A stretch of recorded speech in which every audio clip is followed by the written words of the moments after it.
disconnecting from thoughts and feelings.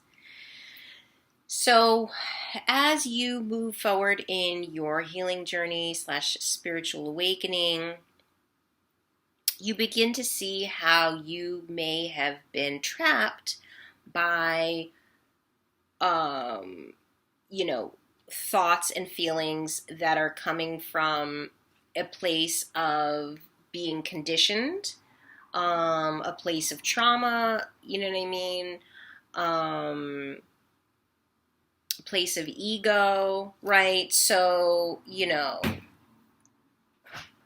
as you move forward in your journey, um, you are more in alignment, right? Meaning, you are balancing and healing your energy centers. You more want to kind of move from a heart space, and you see how, certain thoughts and feelings are low vibrational, um, and are no longer sort of in alignment with, your values any longer. Right. So, for example, we were talking about the sacral chakra earlier.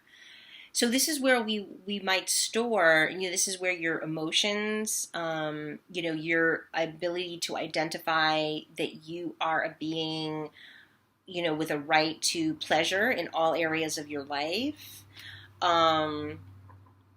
This is the place where you transmute feelings of, let's say, like sadness and anger.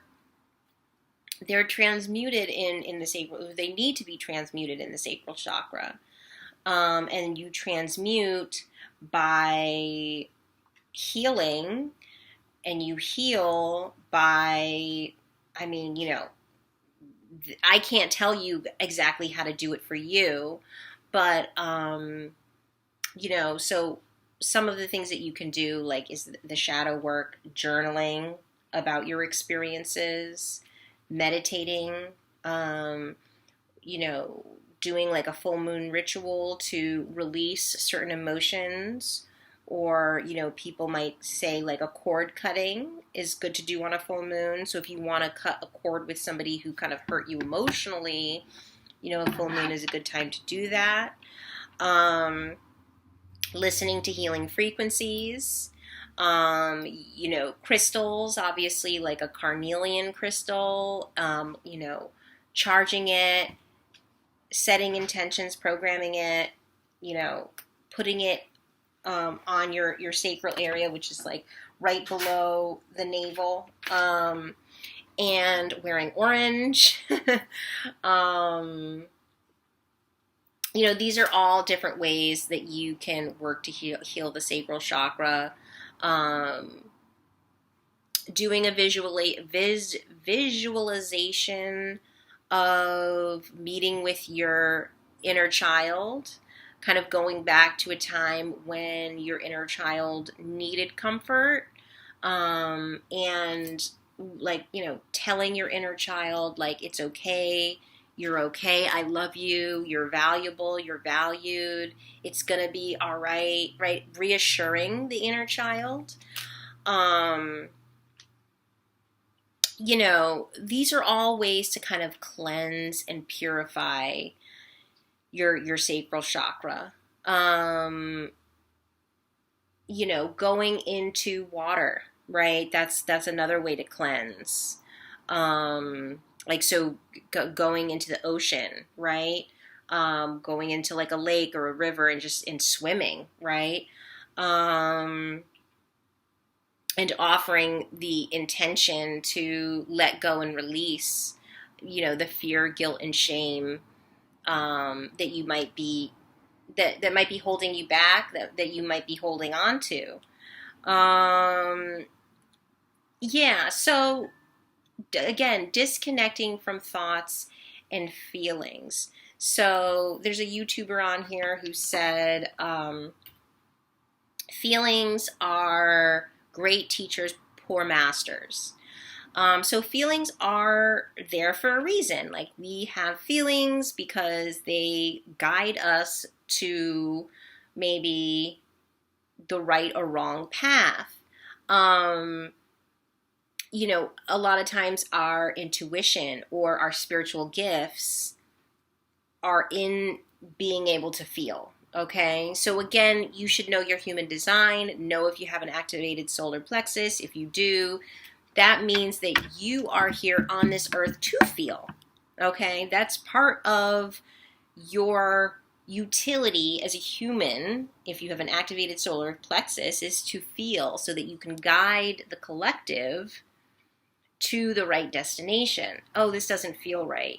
Next thing you know, there's a volcano going off. Oh, glad we listened to Debbie, who has an activated solar plexus, because, now we're not like melting under the volcano, right? So feelings are definitely useful. The issue is when your feelings are, again, being muddied by trauma of past experiences. All right, so you want to clean up that sacral chakra. You want to have a clear conduit in which you are being able to kind of accurately discern, from a healed place, right? And not from a place of, woundedness. So I hope that makes sense. Yeah, and even then, disconnecting. So, and thoughts are even less reliable than feelings. Okay, thoughts are a lot of times, dictated by ego, or your reptilian brain, which has you in like survivor mode, or has you wanting like sex, money, drugs, right? Like, cool if you did, 'cause I'm now looking for it. If you make me waste my time like this, I'm gonna be more upset. Okay, so yeah, disconnecting from your thoughts and feelings. Okay, so allows you to be empty enough to receive from your higher self what are your true desires. Okay, what is your heart's true desire? So when you're not caught up on how you feel or what you think, and you can be still and quiet long enough, you can actually channel what is in your heart's true desire. And that will allow you to kind of get on the right path for your soul's purpose, your soul's evolution. Okay, so yeah, I'll leave that there. Number